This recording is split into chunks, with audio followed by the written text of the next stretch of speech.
Bismillahirrahmanirrahim. Assalamualaikum warahmatullahi wabarakatuh. Ikhwatul Islam, a'azanillah wa iyyakum. Alhamdulillah rabbil alamin, hamdan katsiran thayyiban mubarakan fih kama yuhibbu rabbuna wa yarda. Wassalatu wassalamu ala asrofil mursalin wa ala alihi wa ashabihi ajma'in wa man tabi'ahum bi ihsanin ila yaumil qiyamah, amma ba'du. Ikhwatul Islam, azani Allah wa iyyakum, para pemerhati roja, sahabat roja semuanya dimanapun antum berada di malam hari ini. Tentunya kita mohon kepada Allah Subhanahu wa ta'ala di malam hari ini, semoga Allah memberikan kepada kita semuanya keberkahan dan karunia dari Allah Subhanahu wa ta'ala hingga menjelang esok pagi insyaallah. Ikhwatul Islam, azani Allah wa iyyakum, pada malam hari ini kembali kami hadirkan di ruang dengar Anda dan layar televisi Anda satu kajian ilmiah yang akan membahas satu pembahasan dari kitab Sahih Jami' Shaghir. Insyaallah kembali akan dipaparkan dan dibahas bersama guru kita Al-Ustadz Al-Fadil Dr. MH Hasan Ayatullah hafidhullahu ta'ala. Alhamdulillah kami telah terhubung dengan beliau yang saat ini beliau berada di studio Surabaya di Jember, dan insyaallah kita akan simak kajian ini dengan tentunya berharap pada Allah mendapatkan faedah yang banyak di malam hari ini. Ikhwatul Islam, a'azani Allah wa iyyakum, pada malam hari ini kami informasikan pada Anda semuanya, setelah kajian disampaikan oleh beliau, kami membuka sesi interaktif soal jawab. Bagi Anda yang bertanya secara langsung, Anda bisa menghubungi kami di 0218236543. Dan Anda dapat pula kirimkan pertanyaan melalui chat WA di 0218236543. Kami informasikan kepada Anda semuanya, ikhwatul Islam, a'azanillah wa iyyakum. Untuk Anda yang menelpon tidak bisa lewat telepon by WA, tapi Anda langsung menghubungi ke nomor di 0218236543. Nah, kita ikuti bersama kajian ini, dan kepada Ustadz kami persilakan, falyatafadhal maskuran.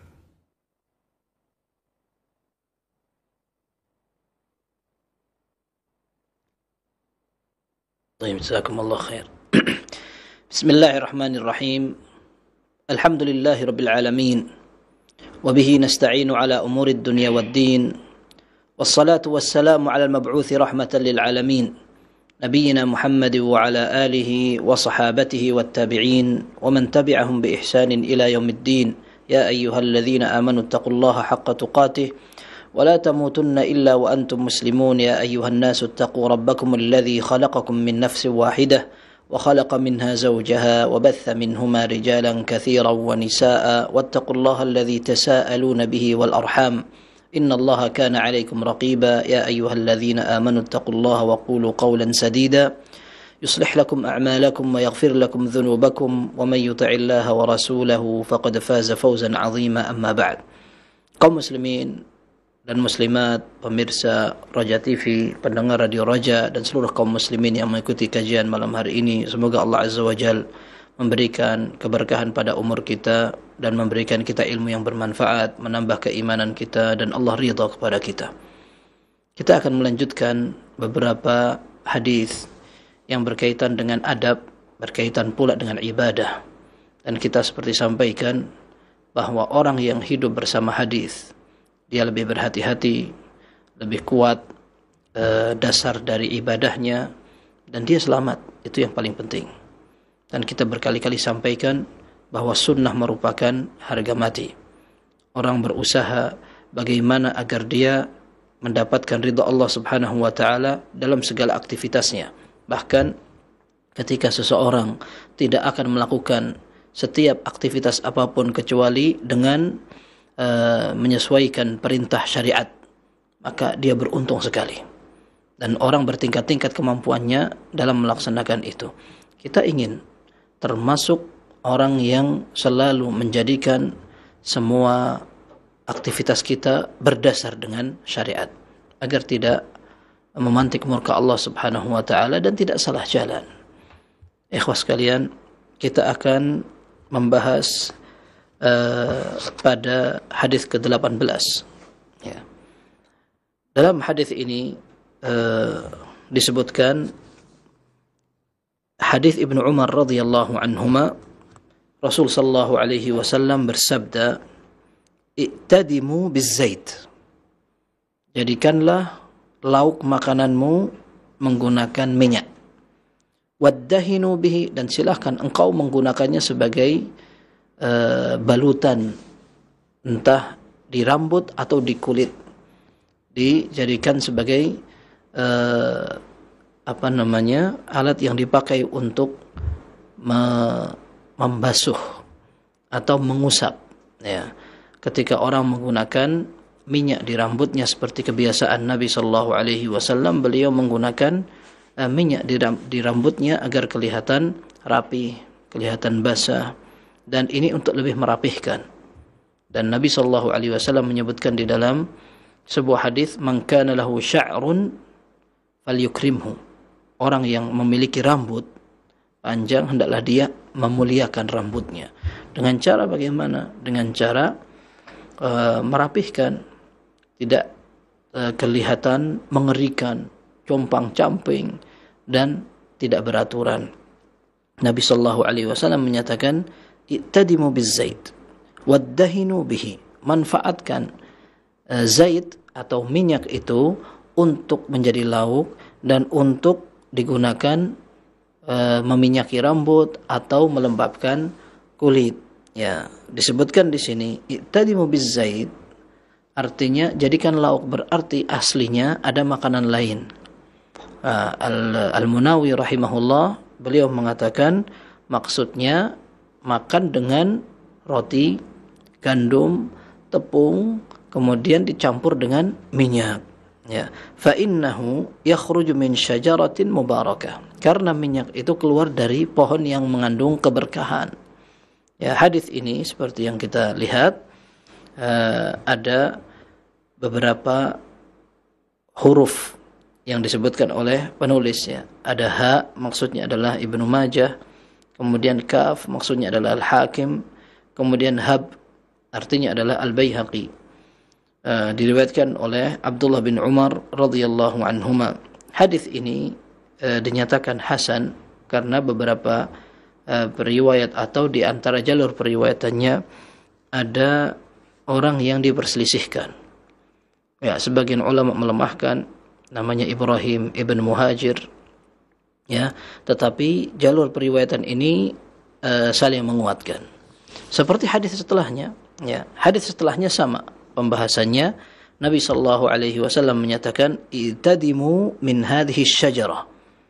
Gunakan laukmu dari pohon ini, yakni zait, maksudnya menggunakan minyak. Di sini Al-Munawi rahimahullah dalam Faidul Qadir mengatakan maksudnya bukan sembarang minyak, tetapi minyak zaitun.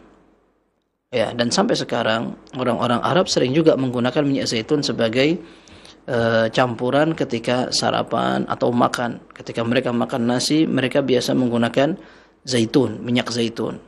Dan minyak zaitun ini ketika tidak ada campurannya atau masih kemasan yang awal, ini manfaatnya besar, banyak yang menyebutkan itu. Dan mereka sering juga mengambil roti ditutulkan begitu, ya, dicampur begitu, atau dengan menggunakan buah zaitunnya, mereka makan begitu saja. Ya. Atau sebagian mereka memang terbiasa meminum, bahkan ya minum minyak zaitunnya itu. Artinya ini kebiasaan. Ya, dikatakan karena memang pohon ini merupakan pohon yang berbarokah. Ini ada dalam Al-Quran. Disebutkan dalam surat An-Nur, yuqadu min syajaratin mubarakatin zaituna. Ya, jadi ada semacam api dan cahaya itu dinyalakan dari minyak yang berasal dari pohon zaitun yang berberkah, mengandung berkah. Nah, sehingga karena memang mengandung berkah, orang kalau menggunakan makanan itu maka diharapkan dia kecipratan barokahnya, seperti itu. Baik, di hadis yang kedua disebutkan, wa man 'urida 'alaihi thibun falyusib minhu. Barang siapa yang ditawarin minyak wangi, hendaklah dia terima, dia pakai. Ini subhanallah, sampai saat ini kebiasaan orang Arab juga, karena memang mereka memiliki kebiasaan karam, kedermawanan, sampai dalam hal terkecil, mungkin berbagi makanan ringan, kemudian ngajak makan bersama, sampai menggunakan minyak wangi sebelum sholat, mengeluarkan minyak wangi kemudian dibagi ke orang-orang di sekitarnya. Atau sebagian mereka sengaja keliling shaf untuk membagikan minyak wangi agar mendapatkan pahala. Seperti ini di antara anjuran syariat, kalau orang ditawari minyak wangi jangan ditolak. Ya, jangan ditolak. Akan tapi manfaatkan saja. Toh itu merupakan pemberian yang ringan. Tidak memberatkan orang yang memberikan hadiah. Tidak bakal orang itu minta dibalas. Kemudian kita juga menerima tidak susah. Wallahu alam, kecuali kalau memang ada orang yang memiliki penyakit sensitif atau alergi. Nah, seperti ini wallahu alam tidak mengapa, karena sebagian orang barangkali menggunakan minyak wangi tidak kuat, atau minyak wangi yang dia pakai terbatas karena ada alergi dan semacamnya. Seperti ini wallahu alam tidak mengapa. Akan tapi hukum asalnya ketika seseorang menggunakan atau diberi tawaran minyak wangi, manfaatkan. Nabi SAW bahkan dalam sebuah riwayat At-Tirmidzi mengatakan, hubbiba ilayya min dunyakum an-nisa wa tib. Aku dijadikan oleh Allah Subhanahu wa taala suka dengan dunia ini dua hal. Yang pertama, perempuan yang halal. Kemudian yang kedua adalah minyak wangi. Wa ju'ilat qurratu aini fis shalah, dan Allah jadikan pelita mataku dan kesukaanku pada saat aku salat. Nah, ini luar biasa. Nabi sallallahu alaihi wasallam menceritakan tentang dunia. Aku manusia biasa. Aku suka dengan dunia, akan tetapi ketika sudah salat, Masya Allah, Allah jadikan bahwa semua kebahagiaan itu ada dalam salat. Khusyuk, tenang, dan tahu bahwa salat itu hubungan beliau dengan Allah Azza wa Jalla, sehingga beliau betul-betul menjadikan salat sebagai sesuatu yang tidak berbanding. Baik, pembahasan tentang minyak wangi, Nabi sallallahu alaihi wasallam sampai pernah mengatakan dalam riwayat At-Tirmidzi dihasankan oleh Syekh Albani, Rasul sallallahu alaihi wasallam menyatakan thalathun la turad. Ada tiga hal yang tidak pantas untuk ditolak. Selama kita masih mampu untuk memanfaatkan, jangan ditolak.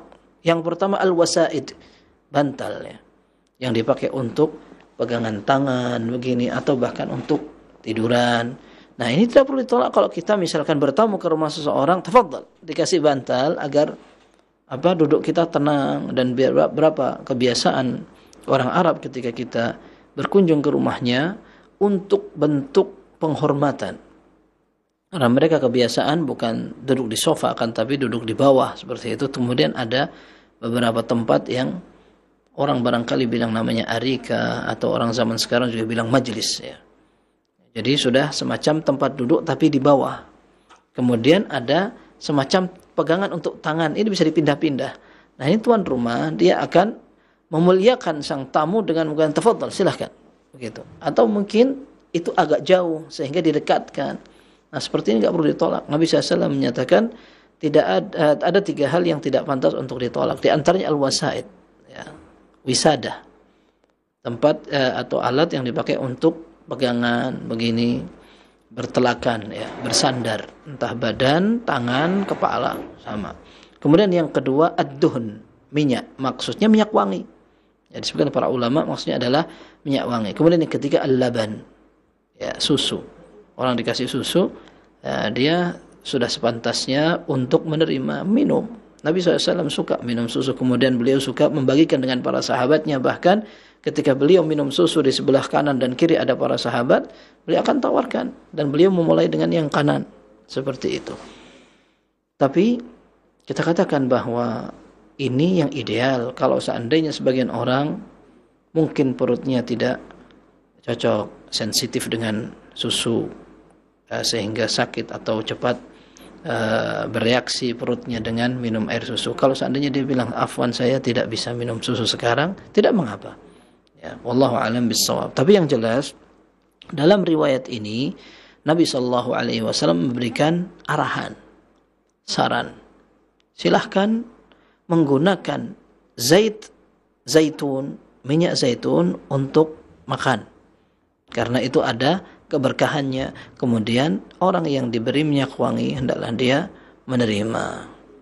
Ya, dan ini merupakan kebiasaan. Kalau sampai minyak wangi ditawar-tawarkan di majelis, berarti orang itu punya perhatian dalam memperindah penampilan dengan mengharumkan bau badan.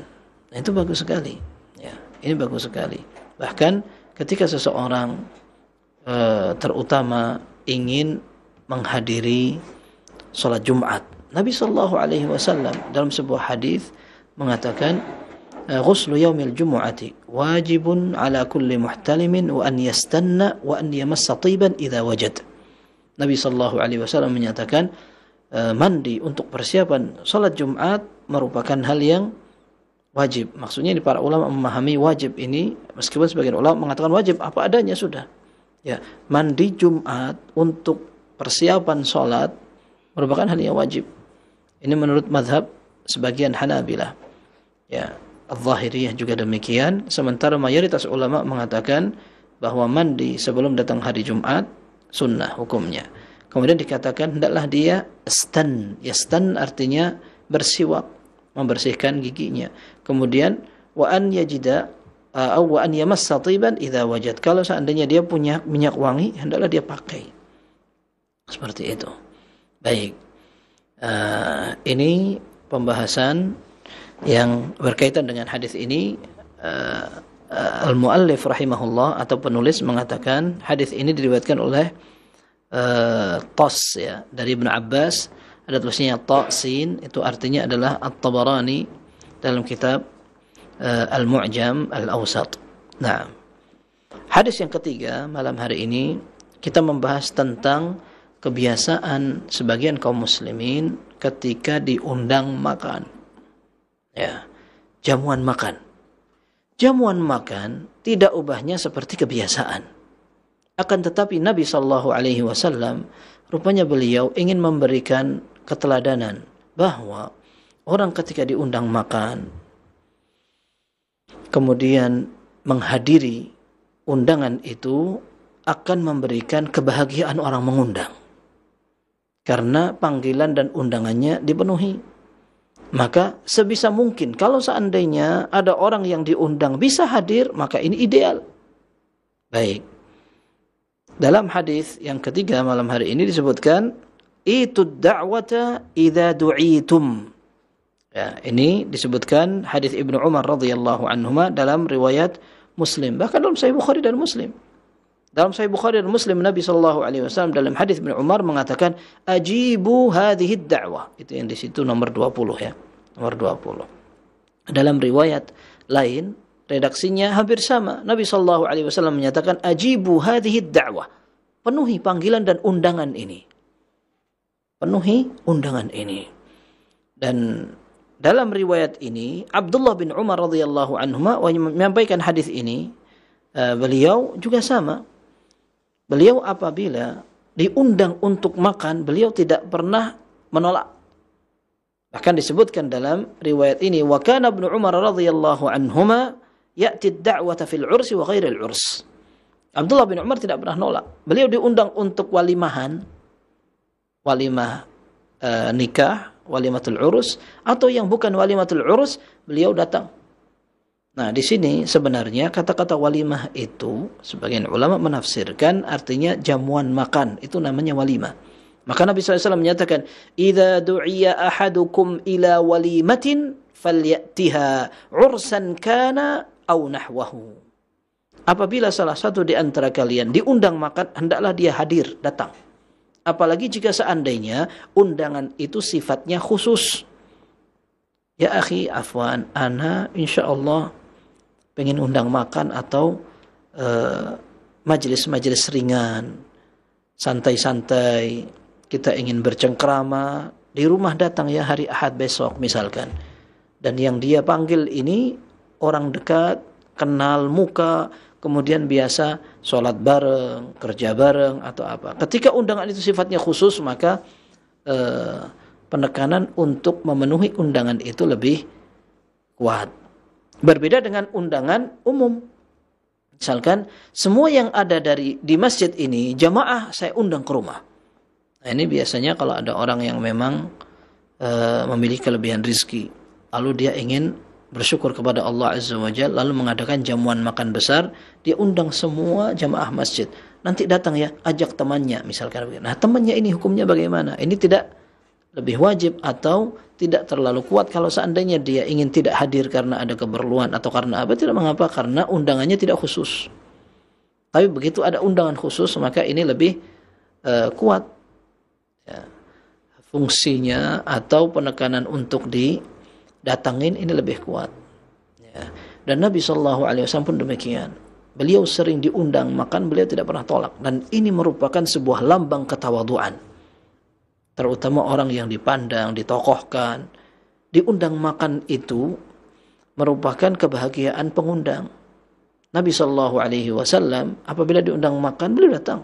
Dan tidak mesti jamuan makan orang yang mengundang adalah jamuan mewah, tidak mesti. Dan justru itu yang mewarnai kehidupan Nabi SAW dan para sahabat, sehingga Nabi SAW diundang siapapun, beliau hadir. Makanan apapun juga beliau hadir. Dan Nabi SAW apabila sudah diundang, biasanya beliau akan sholat di rumah orang yang undang itu. Bahkan yang undang Nabi SAW pernah menjadi lambang kesederhanaan. Nenek dari Anas bin Malik radhiyallahu an pernah mengundang makan Nabi SAW. Lalu Nabi SAW datang, beliau makan. Kata Anas bin Malik radhiyallahu anhu, faqumna ila hasirin lana qad iswadda min tuli ma lubis. Setelah makan, maka aku sengaja berdiri untuk menyiapkan tikar yang sudah menghitam karena lama dipakai.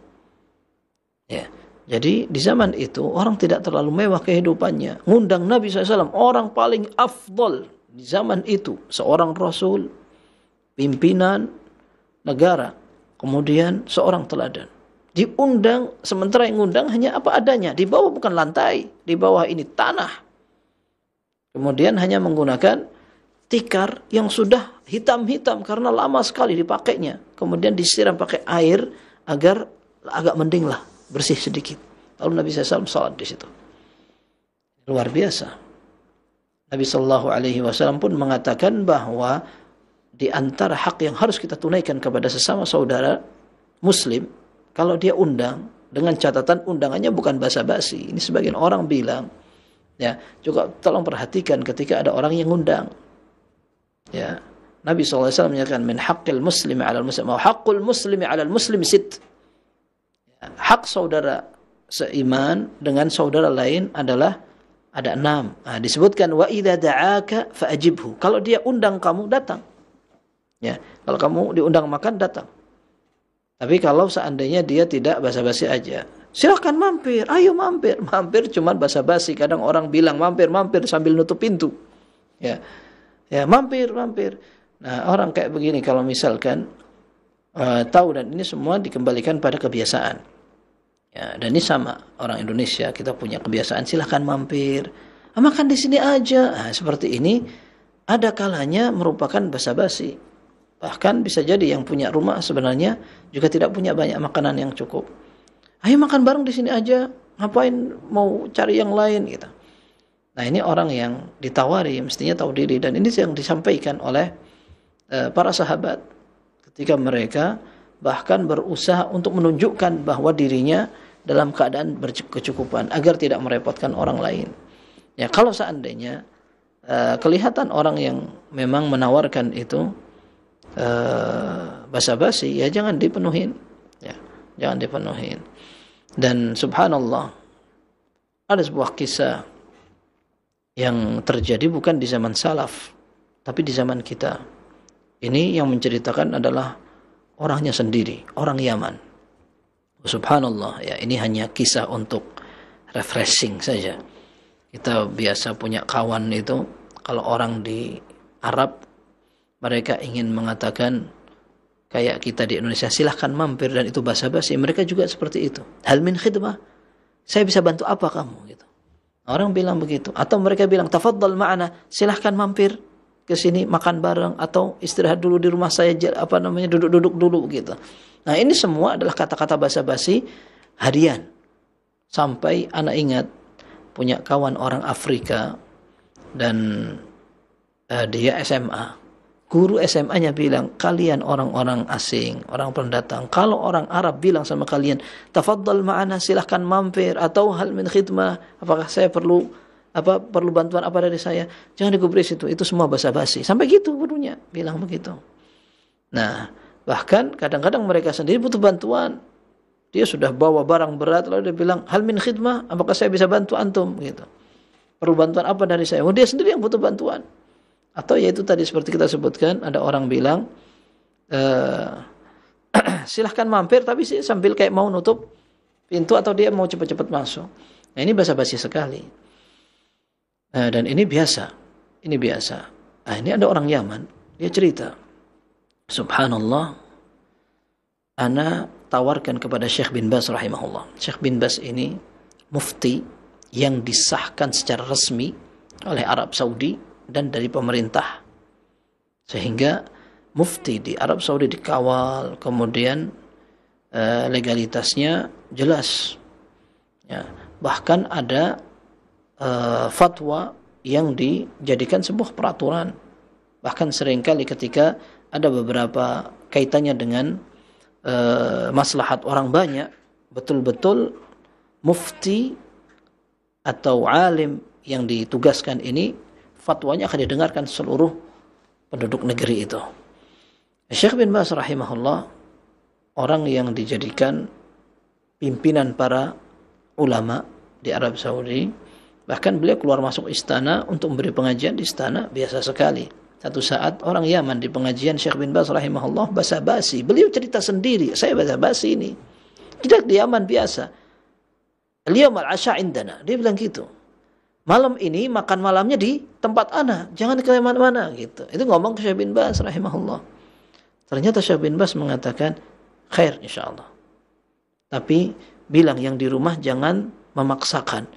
Saya mau masakan rumah, bukan masakan yang dibeli dari sini, beli dari sini. Ini sama memberatkan, saya nggak mau. Saya cuma mau masakan rumah. Ini orang Yaman cuma basa-basi, dia bilang subhanallah, datang beneran mau gitu. Ini kata beliau, kata orang Yaman yang cerita itu, gak bakal saya lupakan ketawaduan Syekh bin Baz rahimahullah. Bagaimana saya cuma tawarkan, beliau mau. Orang seperti saya, orang miskin, biasa sekali pendatang di Saudi, bukan orang asli, bukan orang pribumi, datang dari Yaman, datang. Dan saya tawari Syekh bin Baz, ayo ke rumah ana untuk makan malam. Beliau mau. Bahkan beliau mengatakan, saya mau yang sederhana dan apa adanya, jangan memaksakan. Kata orang Yaman ini, saya bingung lagi setelah saya panggil orang itu. Panggil Syekh bin Baz rahimahullah. Langsung telepon istrinya. Syekh bin Baz mau datang ke rumah. Tolong disiapkan sebisanya. Dan dia katakan, alhamdulillah, istriku berusaha membuat saya tidak malu. Tapi rupanya orang ini sempat kepikiran sekali ketika akhirnya Syekh bin Baz mengatakan, saya ada janji sebentar. Sebelum ke rumah kamu, kita ke tempat yang janji saya. Ayo kamu ikut saya. Orang yang ngundang tadi bilang, iya. Dia ikuti Syekh bin Baz. Ternyata datang ke istana. Di istana waktu itu dipanggil oleh Amir Abdullah rahimahullah sebelum jadi raja. Tapi waktu itu masih jadi Amir. Ya, diundang untuk ngisi pengajian. Karena mereka di kerajaan biasa mendengarkan kajian keluarga yang diisi oleh para kibarul ulama, para ulama besar.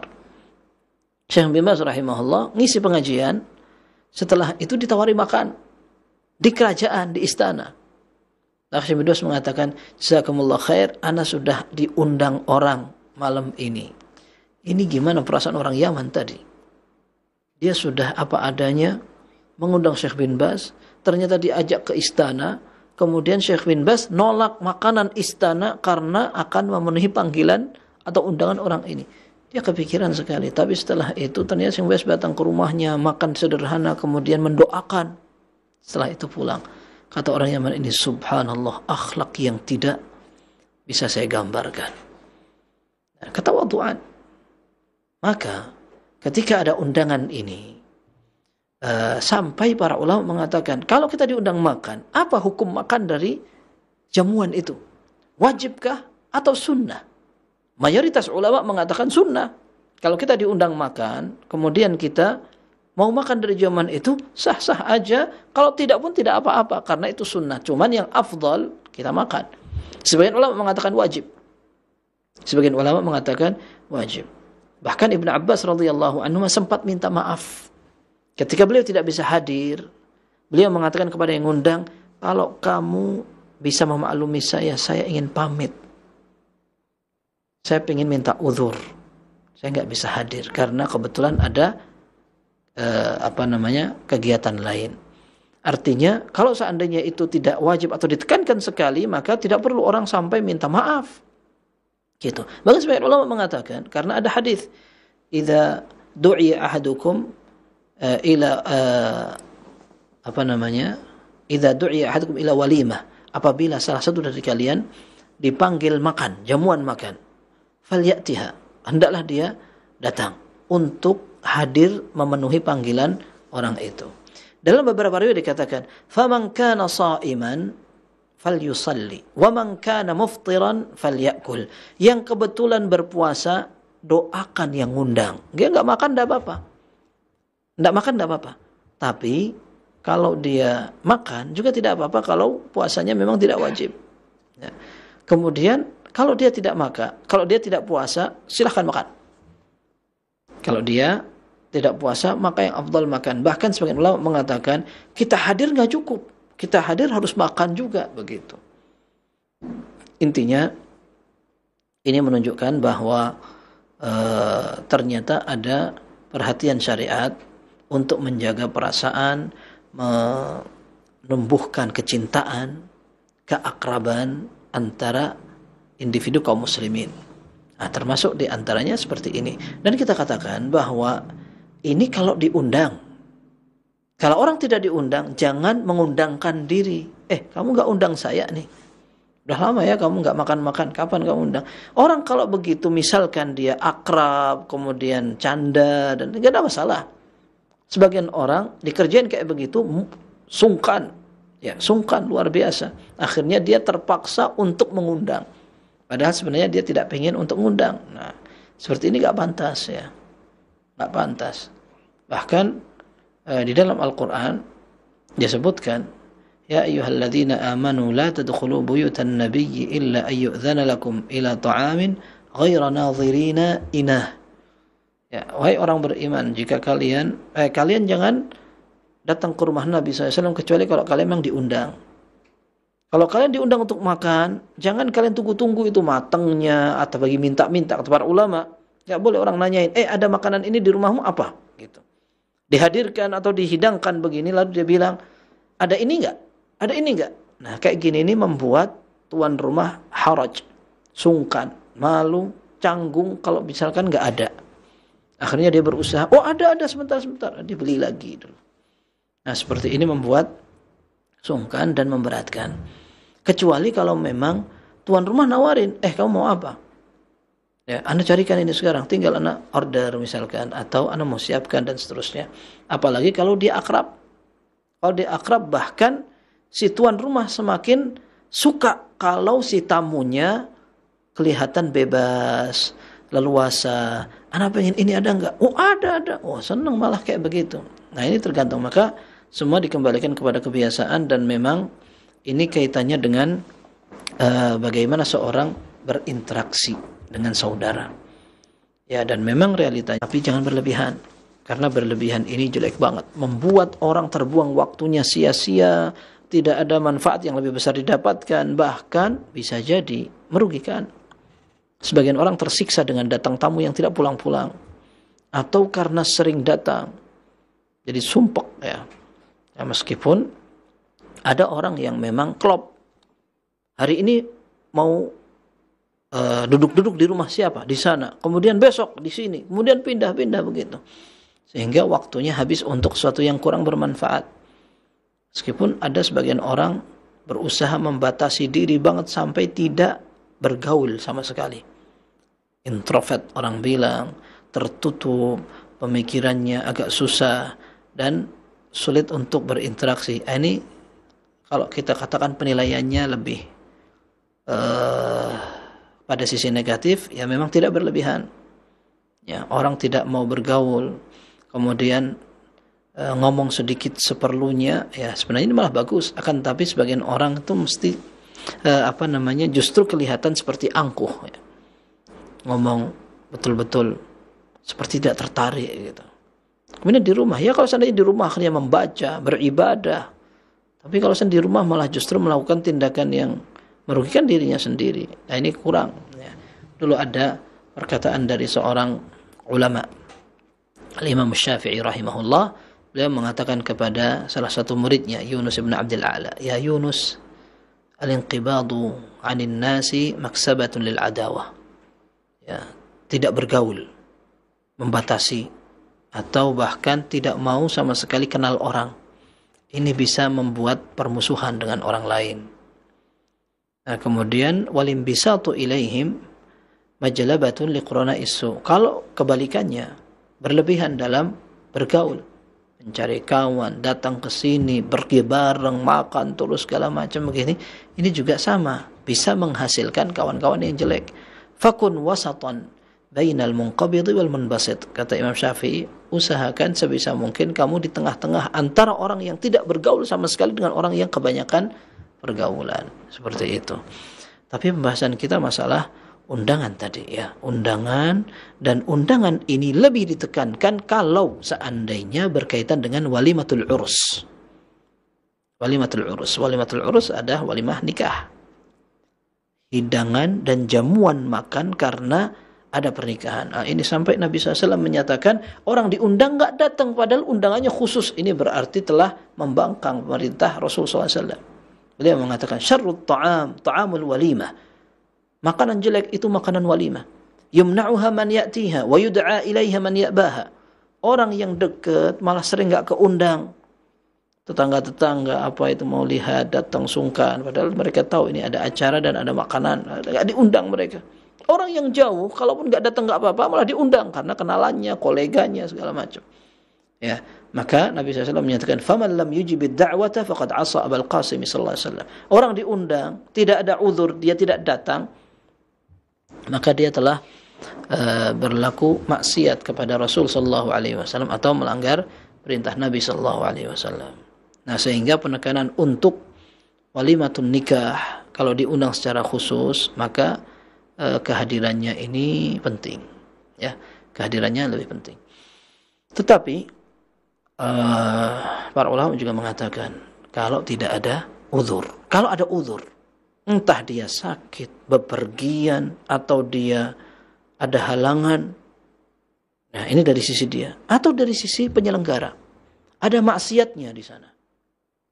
Ada campur baur laki perempuan, ikhtilat, atau ada musiknya, atau ada maksiatnya, minum khamr, berjudi, atau tindakan maksiat lainnya. Nah, ini tidak wajib untuk hadir. Nah, orang yang sudah diundang sekalipun secara khusus, kalaupun seandainya dia melihat ternyata di sana ada maksiatnya, maka dia tidak hadir, tidak apa-apa. Ya, nah, ini diperhatikan oleh para ulama.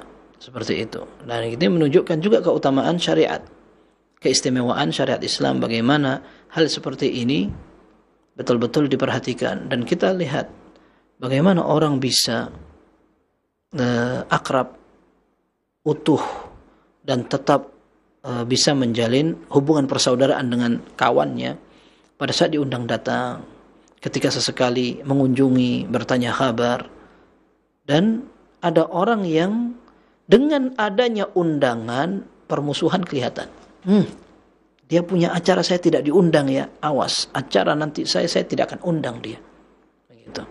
Nah, ini menjadi realita di tengah masyarakat. Bagaimana orang bisa menjadi bermusuhan, ada jarak gara-gara undangan. Padahal kadang-kadang orang tidak keundang juga bukan unsur kesengajaan. Ya, tetapi kalau seandainya memang ada unsur kesengajaan, ini urusan lain ya. Tapi yang jelas, pembahasan seperti ini dibahas dalam syariat dengan bahasan yang hati-hati dan ada aturannya. Baik. Kemudian hadis berikutnya berkaitan dengan yang kita kasih judul malam ini, hukum sholat wanita di masjid. Boleh apa tidak? Boleh. Jawabannya boleh. Nabi sallallahu alaihi wasallam mengatakan dalam dua hadis ini. Hadis yang ke-21, "Idzanu lin-nisa'i an yusallina bil-laili fil masjid." Izinkan para wanita.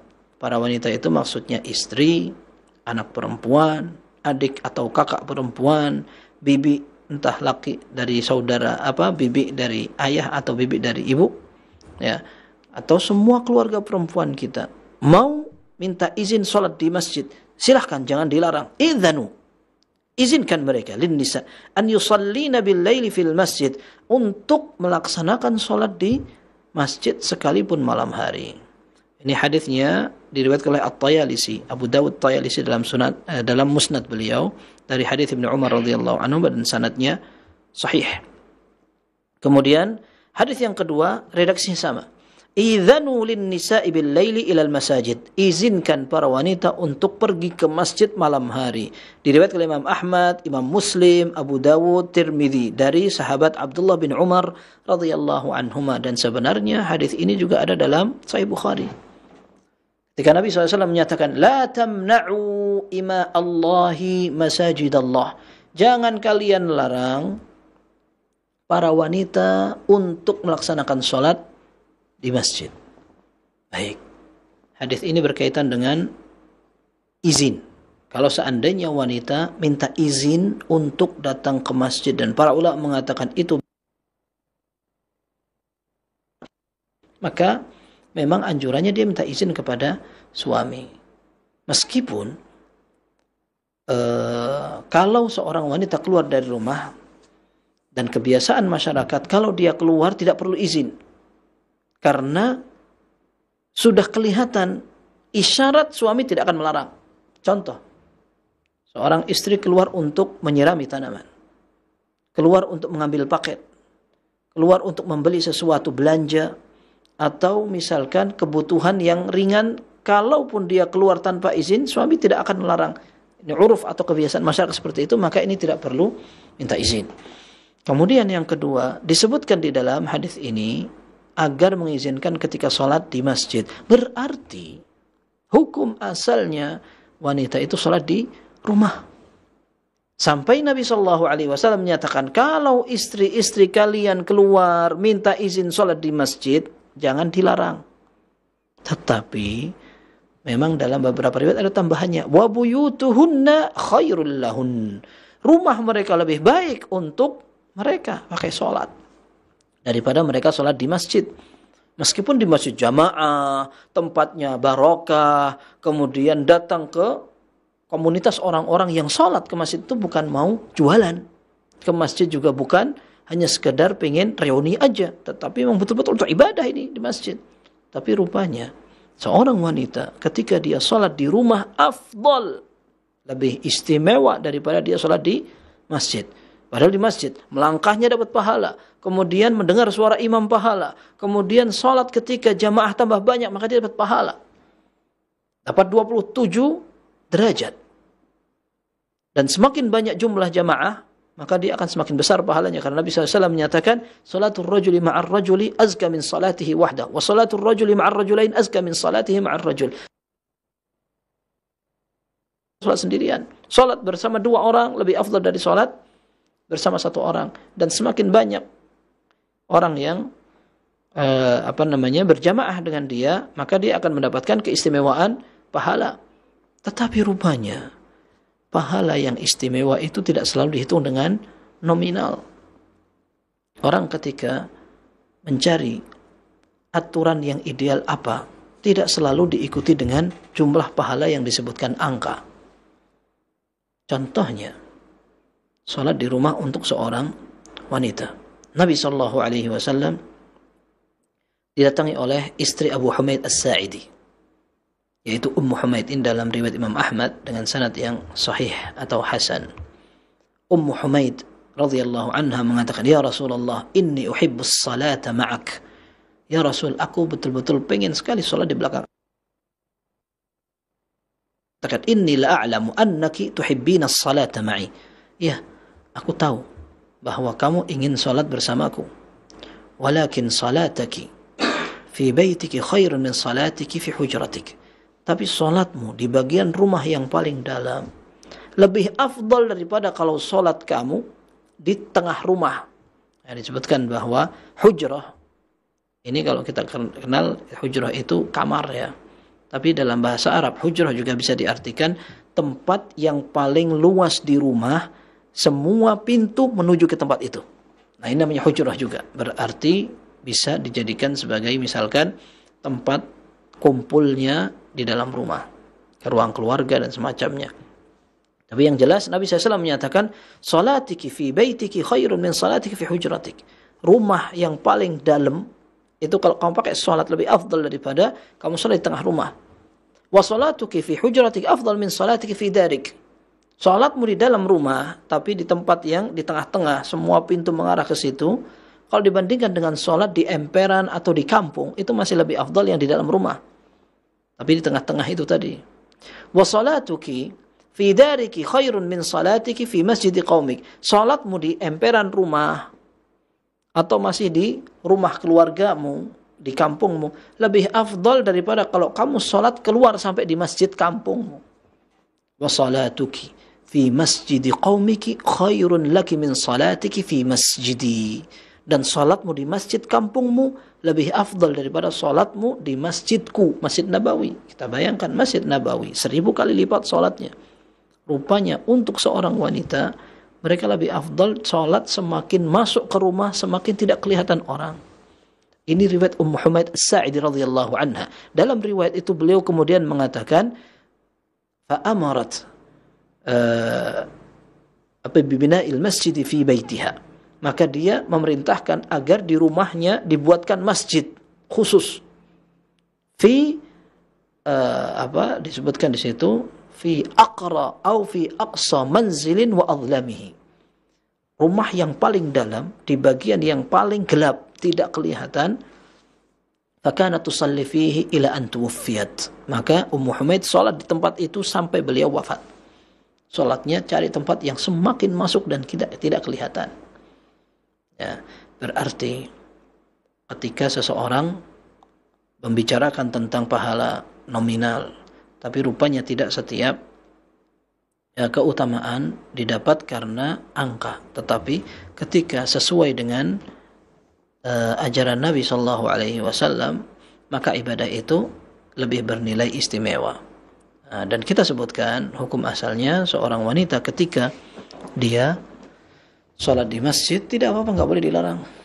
Bahkan disebutkan dalam beberapa riwayat Umar radhiyallahu an, istrinya pengen sholat subuh dan isya di rumah, di masjid. Umar radhiyallahu anhu seorang pencemburu.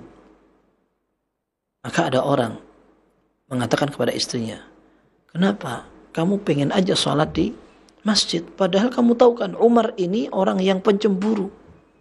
Ketika kamu keluar, Umar cemburu. Maka kata istrinya, wa ma yamna'uhu an yamna'ani. Kalau gitu kenapa dia tidak ngelarang aku aja? Maka kata orang tadi, Umar radhiyallahu anhu tidak berani melarang kamu karena ada sebuah hadis, la tamna'u ima Allahi masajid Allah. Jangan kalian larang keluarga perempuan kalian dari salat berjamaah di masjid. Seperti itu. Baik. Kemudian kalaupun seandainya banyak kaum wanita yang ingin ke masjid karena memang ingin pengajian atau karena ingin sholat aja, karena kalau sholat di masjid kadang-kadang lebih khusyuk. Memang mudah-mudahan ini menunjukkan bahwa dia akan mendapat pahala dari sisi dia datang ke masjid bisa lebih khusyuk.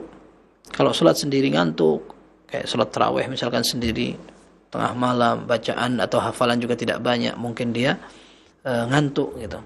Kalau bersama kaum muslimin di tempat yang lebar dan semua sama-sama sholat, maka dia mungkin lebih termotivasi. Mudah-mudahan dari sisi itu dia mendapatkan pahala.